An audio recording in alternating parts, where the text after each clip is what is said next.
The differential form of the fundamental laws, tutorial number 8. A uniform compressible flow occurs in a constant diameter pipe. Write the simplified differential continuity equation for the steady flow. In this question, we have a situation like this. We have a pipe wall here. Might be a circular pipe wall, but the velocity of fluid here is moving from left to right. So it is okay for us to evaluate this movement in Cartesian coordinate. So we have x-axis here and we have y-axis for this situation.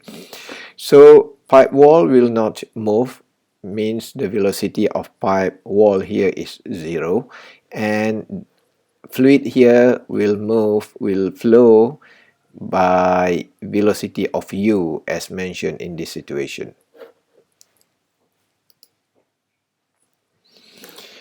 So this is the continuity equation. We learned about this in our previous lesson. I hope you could remember all terms of the continuity equation here.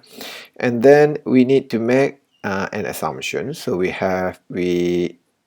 make del rho over del t is equal to 0 because it is steady flow and the density not change with time.